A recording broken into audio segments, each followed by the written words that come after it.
सति परमात्मन प्रथम बुद्ध की शांति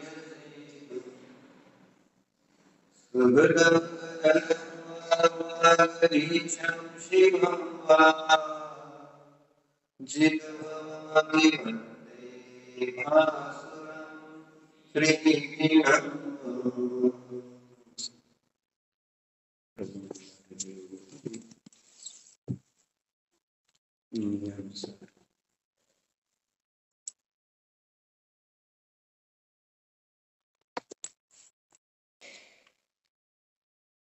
कालचा विषय काय होता गुरुभाई?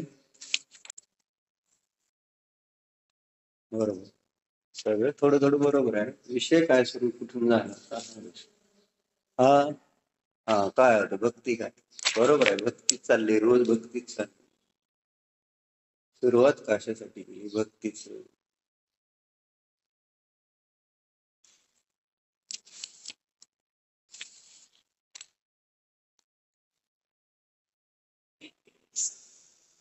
तिसरा वेळ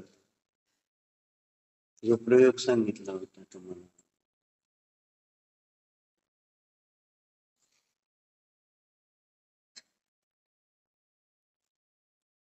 भक्ती का केली पद्मप्रभू मल्हारी?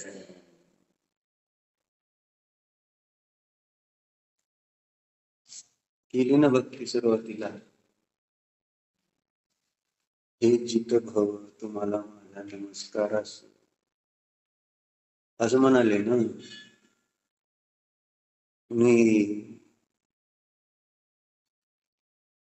तुमच्यासारखे निर्मोही असताना मोही जीवांची पूजा भक्ती का बरं करू, असं म्हणाले ना.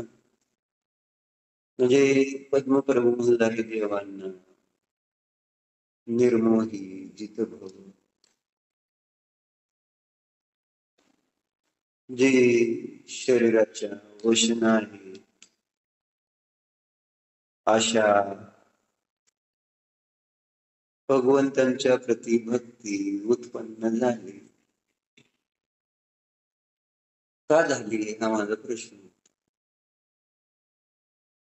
कालचा विषय तो, का भक्ती निर्माण झाली? विचारलं नाही का?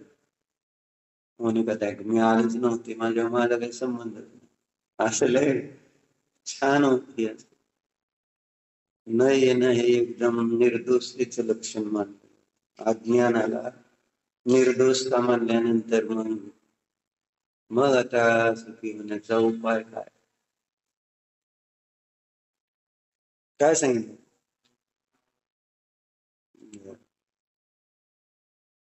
गुण आवडल्यावरच भक्ती होणार, बरोबर.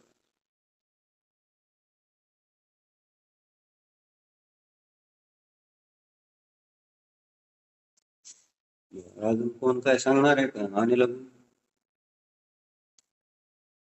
नाही ना, बर. तर चर्चा आपण सुरू केली होती ती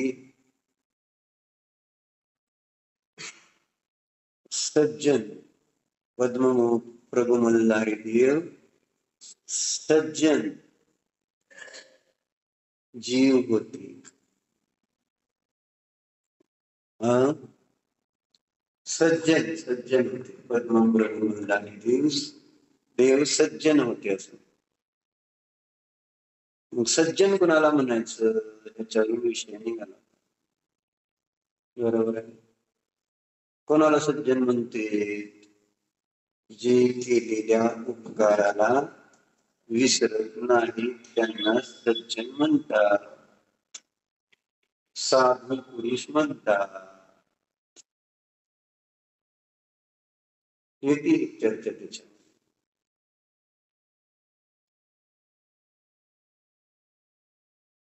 नही कृतमुपकार विस्मरंती साधू. केलेले उपकार सज्जन लोक विसरत नाही. बरोबर.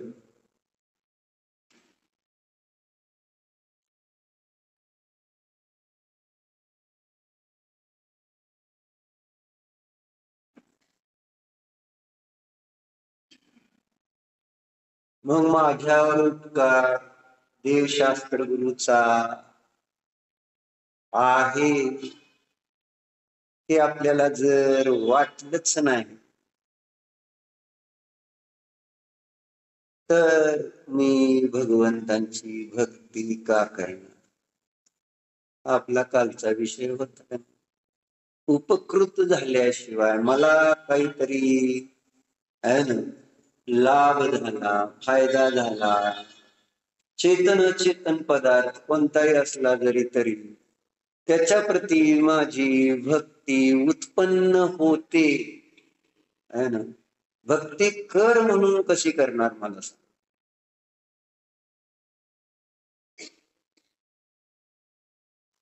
तुम्हाला रामाची भक्ती कर म्हटल्यावर करता येईल का? शंकराची भक्ती करा, हनुमानाची भक्ती करा, करता येईल. त्यांचा माझा काय संबंध आहे? असं काल आपण बघत नव्हतो का? काय संबंध आपला? त्यांचे माझ्यावर काय उपकार आहेत? कारण मी तर त्या कुलातच जन्मलो नाही म्हणून ते माझे देव नाहीत म्हणून त्यांचा माझा उपकार संबंध नाहीच ना. इथं मी जैन झालो, जनकुलात जन्मलो आणि म्हणून मला हे सांगितले आमचे देव आहेत. भले उपकार काय केलाय, काय आहे काय नाही, आय डोंट नो एनिथिंग. बरं, आपलं ठीक. आणि जेव्हा मला माझ्यावर झालेल्या उपकाराची प्रतीती नाही, उपकार झालेत हे जाणवत नाही, उलट मीच देवगुरु धर्मावर उपकार करतो. स्नेहात आहे, बरोबर आहे. आम्ही जातो, आम्ही पाया पडतो, आम्ही दान देतो, नाही आम्ही सेवा करतो, गुरूंची सेवा, मंदिराला दान देतो, उपकार केले की नाही आपण? अपेक्षा नसते आपली. मग आपण एवढं जर एखाद्या गुरूंची सेवा केली आणि त्यांनी आपल्याला भावच दिला नाही, तुम्ही कुठं ती गेले विहार, तुम्ही विहारामध्ये सगळं व्यवस्थित सगळी व्यवस्था केली आणि आला पुन्हा आणि परत काही दिवसांनी गेला आणि त्या गुरूंनी तुमच्याकडे बघितलंच नाही, किंवा बघितलं तर हसले नाही, विचारपूस केली नाही, काय विरुभय कधी आला, कसं आहे, बरं चाललंय का, धंदा व्यापार संसार बरं चाललाय. अपेक्षा महाराजांकडनं पण आहे का नाही? बरं चाललंय का विरुभय तुमचं? विचारपूस तुमची केली नाही तर तुम्हाला आवडेल का? आवडेल का?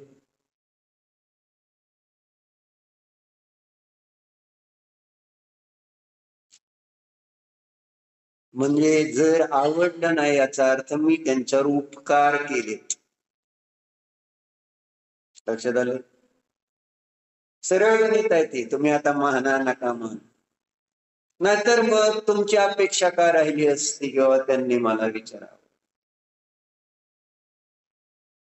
मी एवढं पूजा अर्चा दान करतो तर मला काहीतरी चांगलं त्याच फळ संसारातलं मिळावं. म्हटलं काल तुम्हाला नाही ना अन्य ते मनुष्य मला भेटायला आलेला, ज्याचा मुलगा मेलेला, किंवा भाऊ कोण असेल तो जो धार्मिक होता, आणि धनगर समाजातला एक मनुष्य, त्याचाही भाऊ कोण असेल धार्मिक एकदम का मुलगा असेल, आणि तो असाच रस्त्याच्या कडेला ऍक्सिडेंट मध्ये मरून जातो. मग कोणावर राग झाला त्याचा? बघा, धर्म करून सुद्धा मी आला असं कसं काय मरतो? धर्माने मारलं त्याला, त्याचा अर्थ काय? धर्माने मारला असाच अभिप्राय झाला ना. धर्म केला आणि मेला म्हणून धर्माने मारलं. जसं आजकाल चाललंय, डॉक्टरने इलाज केला आणि मेला तर डॉक्टरनं मारलं. बरोबर आहे की नाही? डॉक्टरने इलाज केला आणि मेल्यावर काय म्हणणार? डॉक्टरने मारलं म्हणायचं, म्हणता येतं का? त्यांना मग फाशी शिक्षा द्यायला पाहिजे, त्याच्यावर केस करायची की नाही? म्हणून डॉक्टर आजकाल आधीच सही करते तुमची, बाबा काय होईल ते त्याचं बरं वाईट, त्याच्यामुळे आमचा याच्याशी काही संबंध नाही. बरोबर आहे.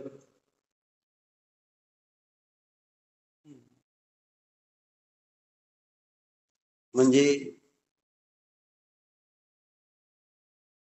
तिथं डॉक्टरवर आरोप करून चालणार नाही ना. डॉक्टर तर प्रयत्न वाचवण्याचाच करत असतात. चुकून कधी काय होऊ शकतं, पण त्या डॉक्टर बद्दल अभिजित आपल्या मनामध्ये वैरभाव राहतो का नाही? कशा राहते का नाही?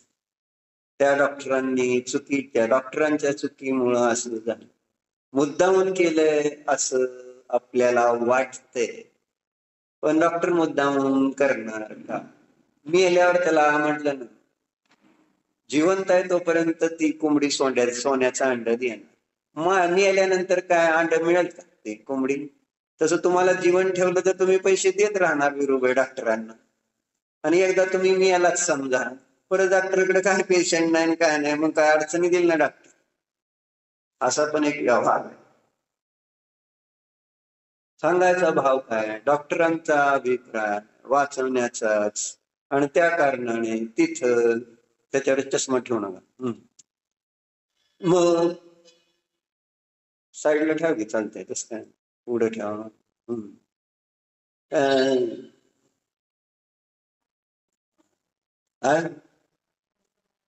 हा वाचवण्याचा अभिप्राय, त्याच्यामुळे आपल्याला त्यांच्यावर आरोप करता येत नाहीत ना डॉक्टरवर. कुठे गेले डॉक्टर? येते अजून, झोपलेत, हुशार उठलेत तेच असं. मग आरोप करता येत नाही, पण धर्मावर आरोप करतो का नाही आपण? लगेच आरोप करायला मोकळा आपण. घरातले जे आपले संयोगात आलेले जे प्रिय व्यक्ती आहेत, ते आपल्या चांगल्यासाठी सगळं काम करणार का नाही? पण काही चुकीच्या घटना कधी कधी घडतेच की, मग आरोप करणार का त्यांच्यावर? तुम्ही माझं नुकसान करायलाच बसलाय, तुम्ही मला मारायलाच बसलाय, तुम्ही मला त्रास द्यायलाच बसलाय, तुम्ही मला दुःख द्यायला बसलाय, असे आपण आरोप करतो ना आपल्या संयोगात आलेल्या लोकांना. त्यांचा अभिप्राय तसा असतो का? चांगलं जीव खाऊ पिऊ घालत असेल तुमची मंडळी तुम्हाला, काय तुमची आई अभिजित चांगलं तुमची सेवा करते, मग अभिप्राय काय? पण कधी आपल्या सगळ्या आपल्या विचारांना अनुकूल सगळंच थोडं मिळणार आहे? चुकल्यावर आपला अभिप्राय, तुम्ही मला त्रास द्यायला बसला असं म्हटलं तर ते योग्य आहे का? ते माझ्या पापाच्या उदयात झालेले मला त्रास असतात. पण आपण आपल्या कर्माला दोष न देता, जे आपले इष्ट मंडळ, आपले जे नातेवाईक, ज्यांना व्यवहार शरीराचे जे संबंधी आहेत, त्यांना सुद्धा सोडत नाही. देवशास्त्र गुरुंना कसं सोडणार ज्यांच्याशी माझा संबंध नाही? दीपक बरोबर आहे. देवशास्त्र गुरुशी आपला काही संबंध आहे का? आहे. भरती आधी 1 कोटी रुपये संबंध असला तर. बिल्डिंग बांधायला 1 कोटी आहे, पोराची शाळा, मुलीची शाळा करायला पैसे आहेत का तुझ्याकडं? देव धर्मासाठी किती धन आहे त्याच्याजवळ?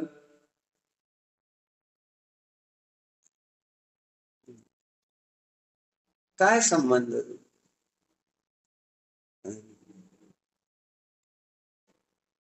म्हणजे दुसऱ्याच्या घरात कोणीतरी तुम्हाला काहीतरी खावळायला लागलं, बोलायला लागलं, काय तुम्ही चुकलं असलं तर काय म्हणणार? किंवा तुमची भांडण चालली, दुसरे येऊन मध्ये कोण काय म्हणायला लागलं, काय म्हणणार तुम्ही? तुमचा काय संबंध माझा? आज सरळ गणित आहे ना. तुमचा काय संबंध? तुमचं तुमच्या वाटेने जावा की तुम्ही. आमच्या मध्ये काल देव गुरु धर्म आपल्यामध्ये येतात का नाही? कधी कधी येते की. विचारा नेली मग येते, बऱ्याच वेळा येते. देव गुरु धर्म मध्ये आणतो आपण. सांगितलं नाही, जास्त धर्म करायला लागली बायकोन तुमच्याकडे लक्ष कमी द्यायला लागल्यानंतर म्हणणार नाही धर्माला, ते सगळं सोड आता, आम्ही पण आहे की आमच्याकडे लक्ष द्यायचं का नाही? आणि तुमची जेवायचा टाइम झाला नाही तर प्रवचनाला तशीच बसलेत, त्यावेळेस काय म्हणणार? वैभवराज मंडळीला किती वेळ करायचं असतं पूजा? किती वेळ शास्त्र ऐकायचं असतं का हो चेतन? काय आहे की नाही आमचं बाकी सगळं खाणं पिणं सगळं ते सोडायचं नसतं तुमचं. शास्त्र पूजन अर्चन विधान असले कार्यक्रम करत बसता का? आणणार नाही का नाही. आपल्याला प्रतिकूलता आल्यानंतर देव गुरु धर्माला सुद्धा आपण नाव ठेवल्याशिवाय राहत नाही. होत तस होतच. म्हणून तर ही पर्याय बुद्धी सुटली पाहिजे. शरीरामधला मीपणा सुटला पाहिजे. मी शरीर, माझं शरीर. जोपर्यंत अशा प्रकारची बुद्धी आहे, ते शरीराचं सुख म्हणजे माझं सुख, अशी बुद्धी आहे, तोपर्यंत त्या शरीराच्या प्रती जे प्रतिकूल जेव्हा होतील त्यांना आपण नाव ठेवल्याशिवाय राहणार नाही. मग ते कोण असतील याचा मला काहीही विषय येत नाही.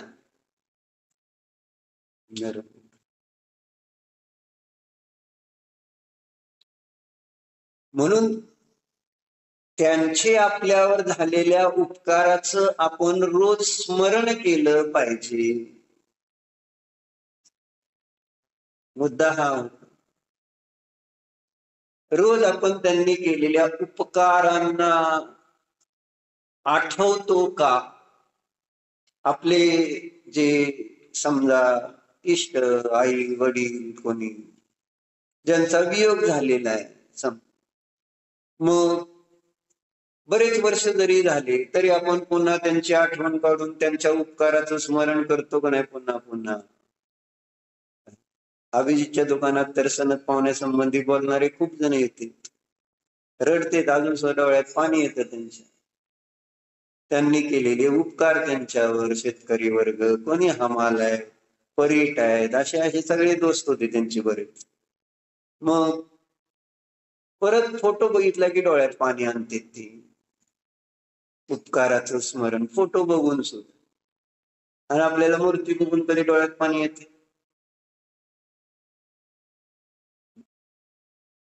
गुरूंना बघून डोळ्यात कधी पाणी येते?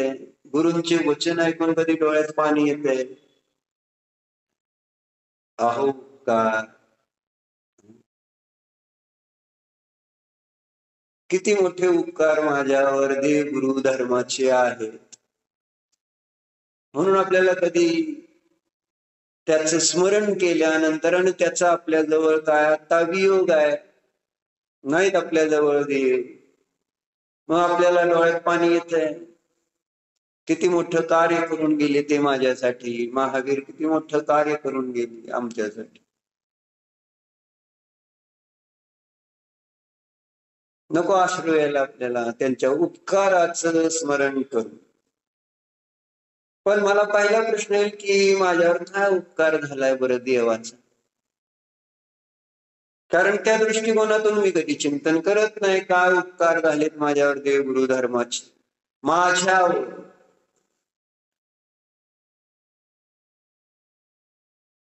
मी तर विचारतो, आज आपण प्रेट घेऊन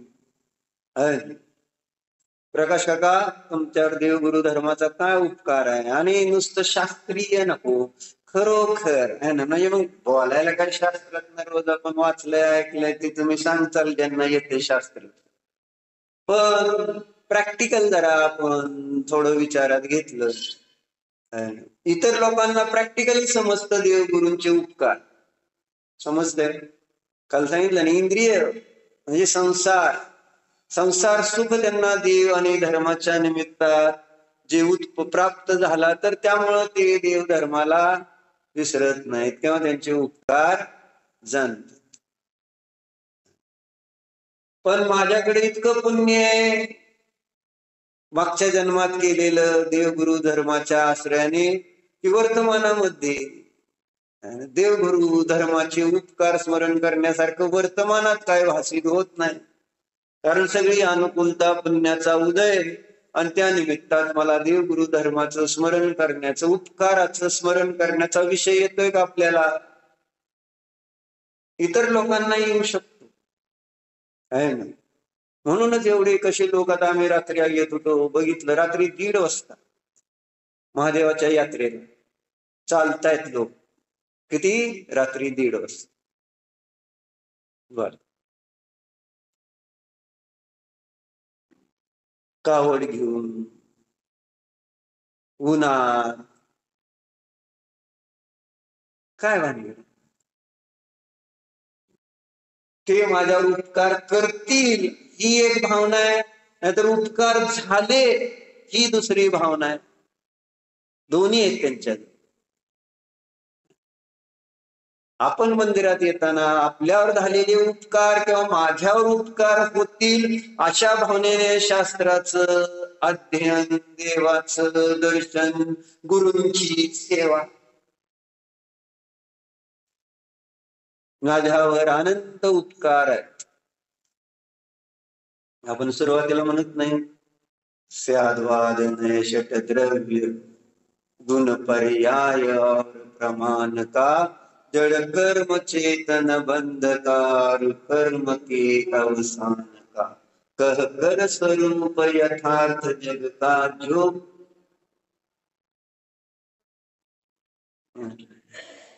जो हे म्हटलंय आपण, पण ह्याच्यात एक एक शब्दाचा अर्थ स्याद्वाद नय षटद्रव्य गुण पर्याय प्रमाण, काय असं आहे ना. स्याद्वाद नय षटद्रव्य गुण पर्याय और प्रमाण, जड़ कर्म, जड़ कर्म चेतन बंध का, अरु कर्म के अवस्थान का, असं शब्द वापरला. काय मग काय अर्थ होतो? जड़ कर्म चेतन बंध का, अरु कर्म के अवसान का. सांगा वैभवराज. राजकुमार कुठे गेली? गावाला दहीगार. बर, काय अर्थ झाला? जड़ कर्म चेतन बंध का, अरु कर्म के अवसान का. म्हणता का ना, तुम्ही तर पहिल्यांदा येता रोज, आणि आता जवळजवळ 15-20 वर्ष झाली मला वाटतं. शास्त्र कधी चुकवत नाही तुम्ही घरी असले. अर्थ सांगा. आणि मग हे सगळं म्हटल्यावर मग परत आपण पुढे म्हणतो जड़ कर्म चेतन बंधकार कर्म के, कह कर स्वरूप यथार्थ जग का जो किया उपकार. असं नंतर म्हणतो. हे सुरुवातीला काय, कशामुळं माझ्यावर उपकार कोणते त्याचं वर्णन केलं ना.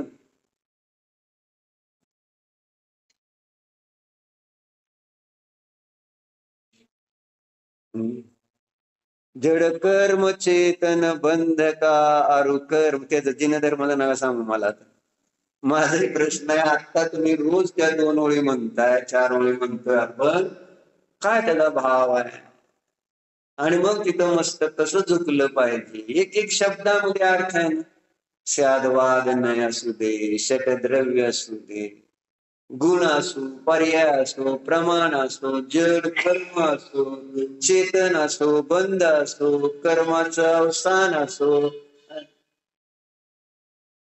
त्या सगळ्या एक गोष्टीच आपल्यावर उपकार आहे त्या शादवादाने जिनवानीने सांगितलेत. म्हणून जिनवानीतूनच हे सगळं कळलं ना, म्हणून त्याला नमस्कार केला जातो. कहकर स्वरूप यथार्थ जगत, जसं जगात स्वरूप आहे तसं, जसं आहे तसं. फार महत्वाचं आहे जसं आहे तसं. कारण संसारात नाव कशाचं? जसं नाही तसं मानणं, जाणणं आणि आचरण करणं. जसं नाही तसं, वस्तूचं स्वरूप जसं नाही आहे आणि त्याच श्रद्धान आहे, ज्ञान आहे, आचरण आहे आणि त्याच कारणाने संसार आहे. संसाराचं कारण हेच दिलेलं आहे प्रवचनसार मध्ये. पण बघा, पदार्थांचं यथार्थ ग्रहण शेवटी 271 गाथा दिली यांनी. संसार तत्व, संसार कारण तत्व, मोक्ष तत्व, मोक्ष कारण तत्व, पंचरत्नाच्या 5 गाथा शेवटी प्रवचनसार मध्ये आचार्यांनी दिला. त्यामध्ये संसार तत्व सांगितलं त्यांनी. काय संसार तत्व? जी वस्तू जशी आहे तशी न ग्रहण करणं हेच संसार तत्व आहे. मी कोण आणि मी काय ग्रहण करतोय स्वतःला काय म्हणून? मी कोण? अशरीरी, अविनाशी, शुद्ध, चेतनमय, ज्ञानानंद स्वभावी, जीव, जन्म मरण रहित, अंशन स्वभावी, भूक नाही, तहान नाही, सर्व दुःख रहित, सर्व कर्म रहित, सर्व विभाव रहित, सर्व कषाय रहित, सर्व विकार रहित, असं माझं स्वरूप निसंग. नाही असं आपलं स्वरूप. आणि मी माझं स्वरूप कसं मानतो? शास्त्राला काल नाही खोकलाय तुम्ही, बरोबर आहे. संसार करायला सोडल्या का? पण काय काय गोष्टी सोडल्या खोकलाय तुम्ही? काय झालं? स्वयंपाक पाणी केलं नाही तुम्ही? करावंच लागते, बरोबर का नाही केलं? सगळा संसार आपण केला, सुटलं काय? धर्म. बरोबर. पहिल्यांदा सुटतो काय? धर्म. का? फरक काय पडतो? नाही केलं तर फरक काय पडतो? आणि त्याचं कारण तेच आहे, तुमचे उपकार समजतील, घराचे उपकार, धन संसार शरीराचे उपकार भासित होत आहेत, परंतु इथं देव गुरु धर्माचे उपकार त्याचं स्मरण न केल्यामुळं त्याचे उपकार भासित होत नाहीत. आणि म्हणून त्याच्यासाठी आपण गौण होत, मुख्य राहत नाही. धर्मासाठी आपण मुख्य नाही, गौण असतो. आणि संसारासाठी आपण गौण नसतो, मुख्य असतो. हेच बदललं तर आपलं काम होणार की? कुठं गौण व्हायला पाहिजे, कुठं मुख्य व्हायला पाहिजे? उलट चाललंय, अडचणी. म्हणून प्रश्न काय माझा?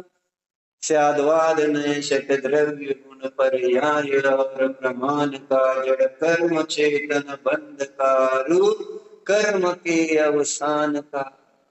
कार तू तो कर्म के अवसान काचा? कर्म के अवसान का. बाहुली बहीण नाही, बाहुली बहीण षटखंडागमाचं मंगलाचरण म्हणता का विचारले? मला येत नाही म्हणते. आणि ते इक्षाला येते, विज्ञाला येते, पण बाहुली बहिला आणि षटखंडागमाचं मंगलाचरण येत नाही म्हणते. आता त्यांना कळले नमोकार मंत्र आहे, आता यायला लागले त्याला षटखंडागमाचं. अशी अडचण आहे ना. कर्म के अवसान का. काय स्वप्नात आहे? अर्थ काय होतो? लवकर आलं तर हे 2-4 गोळी ऐकायला मिळते. त्याच्या उपकाराचं स्मरण करून पाया पडून मग उशिरा आल्यानंतर यायचं आणि पटकन बसायचं, पाया तर पडता का नाही माहिती नाही मागणं येणारे लोक.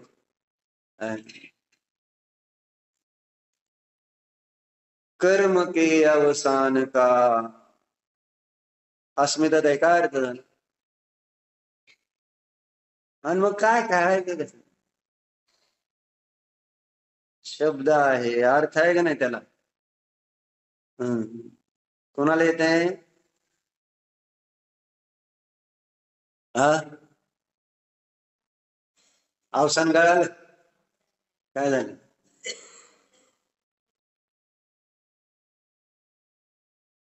तुम्हाला माहिती आहे शब्द हा? माहिती नाही काय? देहावसान होतं म्हणजे काय होते सांगा? शब्द वापरत म्हणजे देह नष्ट झाला, निघून गेला. देहावसान झाला पण मेल्यानंतर म्हणत नाही का? मग अवसान शब्द येईल, कर्म के अवसान का, कुणाला लक्षात येते? या शास्त्राच्या अभ्यासामुळे कर्माचा नाश होतो. हा उपकार आहे जिनवानीचा, सम्यक ज्ञानाचा. म्हणून मी तुझ्या पाया पडतो, नतमस्तक होतो. देह के अवसान का, नाही कर्म के अवसान का. कर्माचा नाश याचा उपाय कोण शिकवत? कर्म के अवसान मध्ये संवर, निर्जर आणि मोक्ष तत्व आहे. त्यांनी 7 तत्व सांगितले त्या दुसऱ्या ओळीत. जड कर्म चेतन बंधकार, कर्म के अवसान. आले का नाही 7 तत्व? जीवाजीव, जड कर्म म्हटल्या जड म्हटलं अजीव तत्व, चेतन म्हटल्यावर जीव तत्व, कर्माचं येणं आश्रव तत्व, बंध तत्व आणि कर्माचं अवसान म्हणजे संवर, निर्जरा आणि मोक्ष. या 7 तत्वाचं मला तू ज्ञान दिलं. हा तुझा माझ्यावर किती मोठा उपकार आहे. परंतु उपकार केव्हा कळणार? या 7 तत्वाद्वारे मी उपकृत झालोत. पुन्हा सांग, तुम्हाला 7 तत्व माहिती झाली म्हणून उपकार झाला नाही. तुम्हाला त्या 7 तत्वाचं श्रद्धा, ज्ञान आणि आचरण केल्याने जो लाभ झाला, तर तुम्ही त्याचे उपकार मानून 100 वेळा पाया पडता. तुम्ही अडचणीत असताना तुम्हाला कोणी मदत केली आणि तो कुठे भेटला तर तुम्ही 100 वेळा त्याचं त्या ठिकाणी पाय पकडता. कारण उपकृत झाल्यानंतर मला त्याचं विस्मरण होणार नाही. हा सज्जनांचा स्वभाव आहे. आणि सांगितलं सगळेच तसे बघितले तर स्वभावाने सज्जन असते.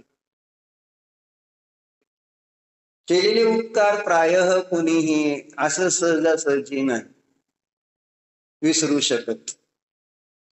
आणि त्याला तीव्र कशाई लागतो. फार तीव्र कशाई झाल्यानंतरच त्या उपकाराचं स्मरण होत नाही. आणि आमची तीव्र कशा आहेत का नाही? देव गुरु धर्माच्या बाबतीत, संसाराच्या बाबतीतलं नाही मी प्रश्न. देव गुरु धर्माच्या प्रती माझी कशायांची किती तीव्रता आहे याचा तुम्ही विचार करा. जर नसतं तर मला त्यांच्या उपकार म्हणजे 7 तत्व सांगितली, अरे संपलं माझा संसार, तिथं संपला. 7 तत्वाचं मला ज्ञान झालं, संसार संपतो. कारण तत्वार श्रद्धानम सम्यक दर्शनायन, सम्यक दर्शन मोक्ष मार्ग सांगते दाचा दंसन मूलो धम्मो म्हणते. दर्शन श्रद्धान काय? 7 तत्वाचं यथार्थ श्रद्धा. आणि 7 तत्व काय आहेत? जीवा जीवाश्रव बंध संवरण जरा मोक्षास्तत्व. पण जीवनाशी संबंध त्या 7 तत्वाचा येतो कुठं? कधी येतो का जीवनाशी आपल्या त्या 7 तत्वांचा संबंध? फक्त शास्त्र ऐकतानाच ते 7 तत्व. देव बघताना कोणतं तत्व बघितलं? बघायला पाहिजे का नाही? गुरु बघताना कोणतं तत्व बघितलं? बघायला पाहिजे का नको? स्वाध्याय करताना कोणतं तत्व बघायचं? व्रत संयम नियम पालन करताना कोणतं तत्व दिसलं पाहिजे? आणि व्यापार उद्यम स्वयंपाक पाणी करताना कोणतं तत्व दिसलं पाहिजे? दिसायला पाहिजे का नाही? नुसती काय नाव आहे ती तत्वाची? देव म्हणजे कोणतं तत्व आहे? तत्व बघितल्याशिवाय तुम्हाला त्या तत्वाचं श्रद्धा, सम्यक दर्शनाचं कारण आणि सम्यक दर्शन माझ्या मोक्ष मार्गाचं, मोक्षाचं कारण जायचंय का नाही तुम्हाला मोक्षाला, हे मला कळणार. डॉक्टर जायचंय का नाही बघू, झालं जसं जे असंच काय न करता नीट असलं तर बघा आणि बघू, तिथं आम्हाला बरं वाटलं तर राहू, नाही तर माघारी येऊ, तसं काय नाही. बरोबर आहे का नाही? ही आहे मोक्ष तत्वासंबंधीची आपली श्रद्धा किंवा ज्ञान. काय जयश्री गाती, बरोबर आहे. बघू काय गडबड आहे का मोक्षाला, तुम्हाला काय पडले मोक्षाला न्यायचं आम्हाला? आहे ना, जावा की तुम्हाला जायचं असलं तर, आहे ना, उगा आमच्या मागे लागलाय.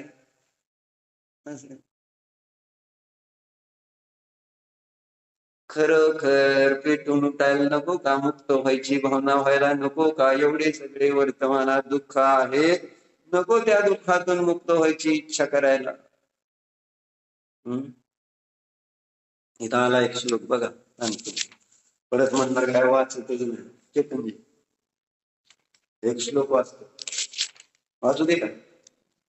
बघा,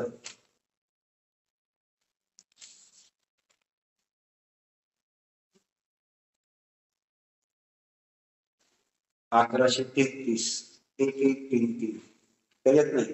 ज्ञानारण्य, ज्ञानारण्य श्लोक नंबर 1133, पान नंबर 275, 275. आणि हो नयनतारा का पुस्तक मांडीवर ठेवून चौकी घ्या, आधीच बरंच पाप आहे. काय नाही, विकल्पच नाही. शास्त्राचं पाया लावतो का आपण कधी? मग मांडीत कसं, आपण मांडीवर कसं ठेवता येईल सांगा मला शास्त्र?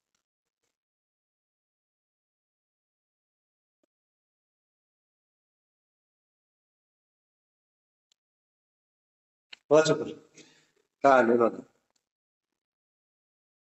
रागादी गहने निवांत, काय टेन्शन घेऊ. पुस्तक आहे का, मला मिळेल का, कुठं आहे, काय काय नाही. बर चालू द्या तुमचं. म्हणून म्हटलं मला जायचं नाही मोक्षाला. खरं तर तुम्ही उगं बळण का न्यायला लागला नाही तिथं? आता कसं मिळणार आता त्याला? कुठं तरी बघायची इच्छा करणं, बघणं. इतकं इतकं त्याच नाव म्हटलं ना तुम्हाला. असं काही विशेष असं जसं बाहेर तुम्हाला जर एखादं काय आहे ना, कोण पडलंय कुठं, काहीतरी सोन्याचं पैसे पडले तर सगळे गोळा होऊन बघत बसतील काय झाले काय नाही. इथं काय सोनं आहे काय ह्याच्यात? काय आहे ह्याच्यात? काय नसलं तर समतात चालतंय का नाही? दुकानात मात्र अहर्निशी जाता येता सारखं समतात आहे. तिथं स्वयंपाक पाणी काय चालू आहे का? जावं दिलं कॉन्ट्रॅक्ट आता. म्हणजे प्रश्न असा, दुकानदार म्हणजे मुलाला इतकी ते super market, home super market, मोक्ष मिळाल्यासारखं झालंय त्यांना. पण मोक्षात कामाला लागलेत ते आता. मोक्षात कामाला नाही, मोक्षात काम संपत. पण असं वाटतंय की आता माझ्या मुलाचं दुकान आणि तेच त्यांच्या आईसाठी मोक्ष असत. का होलेले मग आधी अक्षयचं हॉस्पिटल मोक्ष आहे का नाही? काय लावाड बोलताय. म्हणजे एक्स डॉक्टर झाला आणि आता त्याचं हॉस्पिटल आहे आणि आता बरं चाललंय म्हटल्यानंतर बरं वाटत नाही.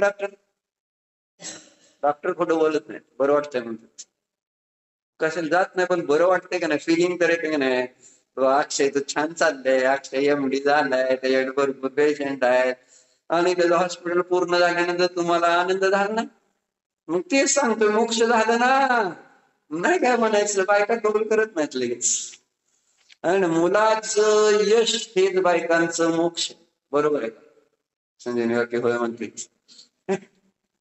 अभिषेक आता एकदम एक नंबर हुशार, चांगला दुकानदारी करतो. झालं, संपलं, समाधान होतंय.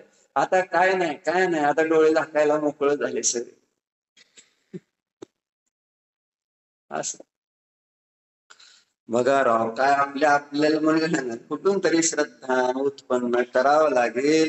जर हे श्रद्धा मी या जन्मात आणि हे सगळं मिळाल्यानंतर जर उत्पन्न म्हणजे जैन कुल मिळाल्यानंतर खरे देवशास्त्र गुरु मिळाल्यानंतर हे श्रद्धा जर मी उत्पन्न करू शकलो नाही, करावं लागेल बुद्धिपूर्वक, तर कोणत्या भावात मी जाऊन करणार आहे सांग?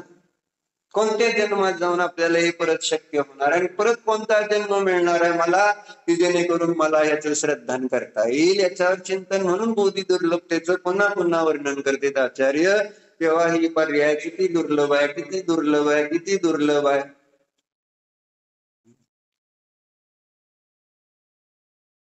पण अजून दुर्लभता भासितच होत नाही की बाबा काय दुर्लभता आहे ह्याची. नेप्ती नेप्ती काय चाललंय समता त्यांची? फोटो काढून आणू? हा, श्लोकाचा फोटो काढून द्या त्यांना. नेप्ती तेवढं तर कर. नेप्ती आता सध्या करायचं नीटची परीक्षेचा अभ्यास करते, बरोबर आहे का? म्हणजे प्रत्येकाला वेगळं लक्ष आहे. नीटची परीक्षा जर काय म्हणत त्याला नवीन शब्दाने त्याला क्रॅक क्रॅक करायची, क्रॅक. आता नवीन शब्द आहे ते म्हणजे पास व्हायचं असं नाही, क्रॅक करायची. मग क्रॅक करायची म्हटल्यानंतर क्रॅक होतोय माणूस ते क्रॅक करता करता, बरोबर आहे का? नेप्ती म्हणजे नीटचा अभ्यास करणारे आणि जेईचा अभ्यास करणाऱ्यांना मी बघितलेला आहे. अरे रे रे रे, दया येते, दया खरं तर. आणि 10वीच्या मुलांचा अभ्यास म्हणजे एवढी मूर्ता मी आजपर्यंत बघितलं नाही. कारण आमच्या वेळेस शाळेचा अभ्यास म्हणजे काय काय टेन्शन असं नसत. आम्हाला क्लास नव्हते, ट्युशन नव्हते, सकाळी उठायचं आणि रात्रभर जागायचं असला काय प्रकार नाही. सामान्य अभ्यास 60% पडले बस झाले. आता 90, 95, 100 सगळं पाडा मरा, परत पुढं ते शिका, परत MD करा, अमुक करा. अरे रे रे रे, किती त्रास आहे. पण सगळं सहन करायला तयार आहेत. आणि आई वडील ते सगळं त्रास प्रत्यक्ष डोळ्यात देखत बघत असताना सुद्धा त्या त्रासाचं अनुमोदन करून घे. त्रास करून घे, त्रास घे, पैसे घेऊन त्रास करून घे. पैसे देऊन मुलांना त्रास देण्याचं काम वर्तमानातले माता पिता करत. आपल्या देखत मुळे तळमळ देत का नाही, तडफड देत का नाही दीपक? नाही तडफडत, त्यांना त्रास होत नाही. होतय का नाही? बघितलेच की आपण आता प्रत्यक्ष मुलाचं फार तळमळला, तडफडला, इकडं तिकडं सगळे प्रयोग करून बघितले सरी जात आहे, बरोबर आहे का? पण असं नाही वाटलं बरं जाऊ दे बाबा, आहे मग आपल्याकडे भरपूर बस भेटा येतं. म्हणजे खोटं प्रेम आहे ना. माझा पोरगा आहे म्हणून त्याने निवांत आनंद घ्यावा, काय करू नये. नाही ना जमत त्याला, बस बाबा माझ्या शेजारी नुसतं तरी बरं आहे. तुझ्याकडे बघून सुद्धा मला बरं वाटत. कसं नाही, तू शिकला का? सगळे बाकी शिकले आणि ह्यांचं लक्ष कोणाकडं? बाकीचे समोरचा पोरगा काय करतोय, त्यांनी काय केलंय, त्यांनी काय केलंय, आणि मी एवढं मोठं हॉस्पिटल उभा केलंय, मग आपल्या घरात डॉक्टर नको का? मग आता ती नियुक्ती व्हायला लागली डॉक्टर, बाकी काय नाही. म्हणजे कोणाला तरी डॉक्टर करायचं अशी त्याची प्रतिज्ञा आहे. कोणाला तरी महाराजांना अम्मा करायची अशी प्रतिज्ञा आहे काय दीपक? मी माझ्या मुलाला महाराज करतो, बरं नाही झालं का? बरं अम्मा, तर मुलीला अम्मा करून दाखव. ब्रह्मचारी तर ठेवतो काय अभिजित, अशी प्रतिज्ञा आहे का? कौतुक वाटते चार लोकांनी कधी. कुठे शिकतोय ध्रुव? तर या नाही म्हणजे इव्हेंटचं. हा, मग सगळे छान छान, तुमच्या मधुर मिलनला इव्हेंटची गरज आहे आणि तू चांगलं शिकवतोय, असे चार लोकांनी कौतुक केले की अजून ह्याची कॉलर टाईट. बघा मी किती हुशार आहे माझ्या पोराला, आणि कामाला लावले यांना. याने आता ती काय करतोय आहे ना, दुसऱ्याची इव्हेंट रात्रभर त्याला जागावं लागतं आहे ना. कोणाच्या गाड्या मॅनेज करा, कुणाचं काय करा, असली काम. आपली पोरांना अशी कामं कर म्हटलं घरातलं तर करणार नाही. आता त्याला घरातलं एक काम सांगितलं, वा अमुक अमुक पेठेतनं जाऊन एक भिजागरी आम्हाला आमच्या आपल्या मधुर, ती नाही. पण लोकांचे मात्र त्या ठिकाणी धुणी धुवायला पैसे देऊन आपण धुणी धुणार लोकांची. आणि आमचा पोरगा, आमचं यावर फार प्रेम. ही आहे जसं आहे तसं नाही दिसत. ही आहे चष्मा उलटा, तारक मेहता का उलटा चष्मा ही आहे. म्हणजे तसं आहे तसं नाही, सगळं उलट दिसणार.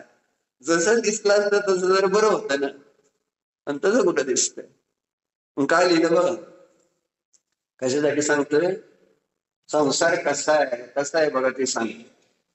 राग गणे खिन्नं मोहनिद्रावशीकृतं जगन्मिथ्याग्रहाभीष्टं जन्मभङ्गे निमज्जति। रागानि गणे खिन्नं मोहनिद्रावशीकृतं जगन्मिथ्याग्रहाभीष्टं जन्मभङ्गे निमज्जति। जन्मपंके निमज्जति, जन्मरूपी चिखलामध्ये लोळतायत। घाणीत कोण लोळत? शीतलबाई, शीतल काका, घाणीत कोण लोळत? कोण लोळत? कोणता प्राणी? कोणत्या प्राण्याला असला चिखल घाण आवडते? सगळ्याला माहित आहे, नाव घेताना सुद्धा आपल्याला त्रास होतोय। त्या प्राण्याचं नाव आहे डुक्कर, बरोबर आहे का?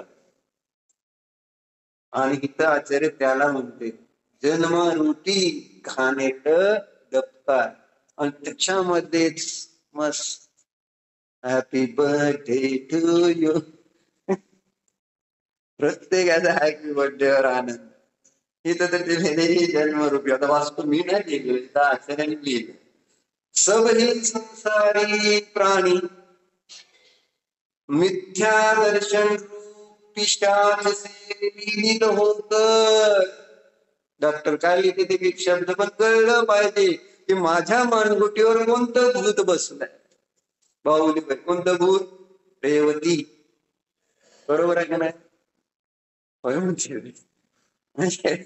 वेगवेगळी भूत असतात ना, म्हणजे बहुतेक पुरुषाच्या मानगुटीवर बसलेले असते बायकोचं भूत, बरोबर आहे का? हा, तुझं कसं आहे रे हा विषय? नाही म्हणाल बरं का? नाही नाही, आमचं तसं नाही, एकांतात येऊन सांगतील सगळे, बरोबर आहे तुमचं। काय सांगायचं काय? खरं भूत आपल्या मानगुटीवर बसलं गीता आचरण ते अंतर मिथ्या दर्शन रूपी पिशाच से पीड़ित होकर। कौन? संसारी प्राणी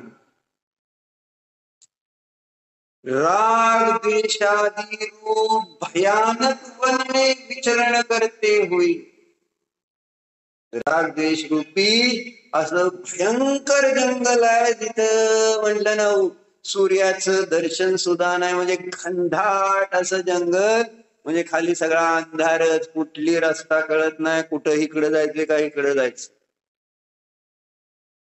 राग द्वेष रूपी अशा घनदाट जंगलामध्ये विचरण करते हुए खेद को प्राप्त होते हैं, जाऊं तो किधर जाऊं। बाहेर पडायचं त्या जंगलातनं, पण रस्ता सापडतोय कुठं? रस्ता कुठं सापडतो? इकडून सिंहाचे आवाज, हत्तीचे आणि असे भयंकर आवाज येते, आणि अशा घनदाट जंगलात तिथं दिवसा पण अंधार आहे, आणि तिथं मी एकटा हरवलं, चिंतन कर असं इथं म्हणते। तर आपण नाही का आता जंगलात कुठले जाणार आहे? इथून राग द्वेष रूपी जंगलात तुम्हाला सोडलं जाणार, आणि मग तुम्ही दिवसभर इकडे तिकडे फिरता, कुठं जायचं? इकडे जायचं का इकडे जायचं का इकडे जायचं? तुम्हाला कळतंय कुठे? मार्गच माहिती नाहीये। अंधाप्रमाणे आपलं जी दिशा सापडते त्या दिशेला आपलं जायचं, समाधान मानायचं की आता मिळेल, आता मिळेल, आता रस्ता सापडेल सापडेल सापडेल, अजून खोल खोल जंगलात जात, परत नाही कुठं दिसला नाही ना, एकदा तिथलं हे संपलं, म्हणजे काय म्हणायचं त्याला, एक उत्साह किंवा एक आशा संपली, ती दिसत नाही बरं का इकडे बहुतेक रस्ता, चुकलोय काय, दुसरा रस्ता बघू। म्हणजे हा इंद्रिय विषय भोग सोडला, दुसरा घेतला, तिसरा घेतला, चौथा घेतला, पाचवा घेतला, चेंजेस, हा कशाय, तो कशाय, तो कशाय, चेंजेस करून करून बाहेर पडायचा, म्हणजे सुखी होण्याचा मार्ग नाही मिळत, नाही मिळत। असं घनदाट जंगल आहे राग द्वेषाचं, बरोबर। और तब मोह रूपी निद्रा के वशीभूत होकर संसार रूप कीचड़ में निमग्न हो जाते।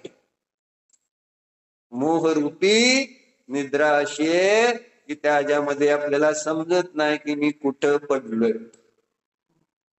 संसार रूपी चिखलामध्ये यानं झोप लागलीये, यानं केव्हा दारू पिल्यानंतर मोहरूपी मदिरा नाही तर मोहरूपी निद्रा. काही कळत नाही मी कुठं आहे काय. झोप लागल्यानंतर कळत. शास्त्राला बसलोय हे सुद्धा कळत नाही आपल्याला. कुठं बसलोय ह्या काय विषय. अशी ही मोहरूपी निद्रा. आणि त्या मोहरूपी निद्रा के वशीभूत होकर संसार रूपी कीचड़ में निमग्न हो जाते हैं. संसार में परिभ्रमण करते हुए अनंत दुख को सहते हैं. मोक्ष तत्व पाहिजे का आता विचार. हे असं संसार तत्व. हे संसार तत्व हे कोण दाखवतंय? जिनवानी. म्हणून मी उपकार त्याचे स्मरणात घेतले तर मला समजेल की मला मार्ग कोण दाखवते. यद्यग्रे न भवती भवत भारती रत्नदीप. बघितलं ना. प्रच्छन्न खलु अयमगमय रंधकारय समंतात पंथा मुक्ते स्थकुटित पद क्लेशगर तैरगाधे तत्कस्तेन व्रजति सुखतो देव तत्वावभासी यद्यग्रे न भवती भवत भारती रत्नदीप. श्लोक आलेला आहे. कशात आलाय? एकी भावस्तत्रामध्ये 14 नंबरचा श्लोक जाऊन घरी काढून बघा. उद्या मला म्हणजे त्याच्याबद्दल सांगा. तर काय म्हटलं? आजचा प्रयोग काय पुन्हा एकदा काल नाही केला तर आज करा. रोज रोज एकदा तरी दिवसातनं माझ्यावर देव धर्माचा काय उपकार झालाय याचं बुद्धिपूर्वक चिंतन करा. मग हळूहळू तुम्ही देव गुरु धर्माच्या प्रेमात पडताल. श्रद्धान होईल आणि माझा मोक्ष मार्ग प्रशस्त होणार. ओम नमः. हो प्रभू मनोवचन काय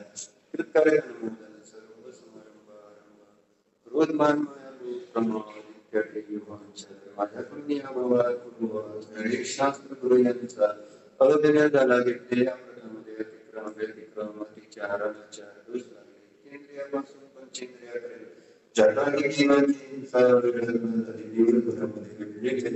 दोष स्वाध्याय करीत असताना घडलेल्या या सर्व दोषाविषयी करून क्षमा. हे माझे सर्व दोष मी माझ्या मध्ये या सर्व दोषाविषयी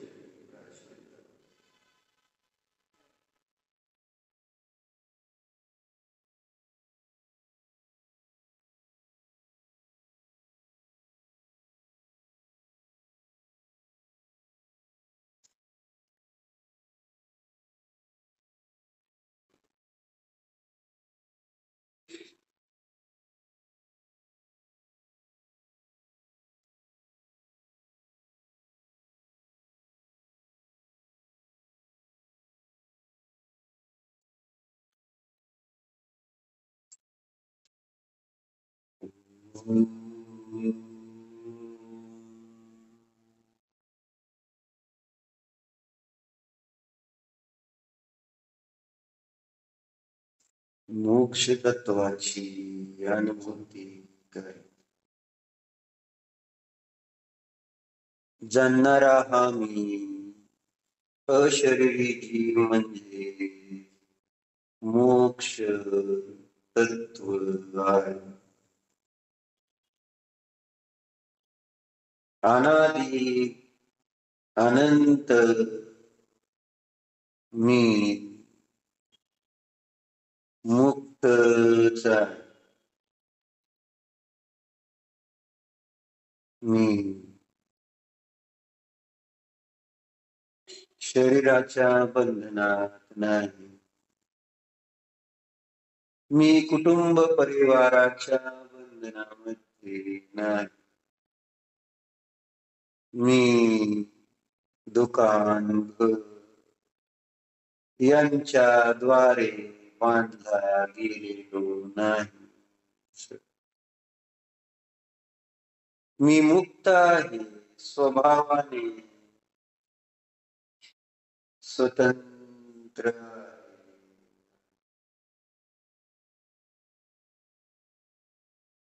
जाणणारा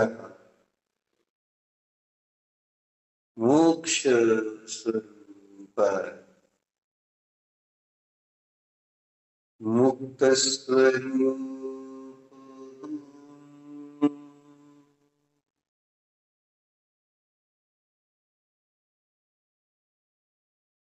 सिद्ध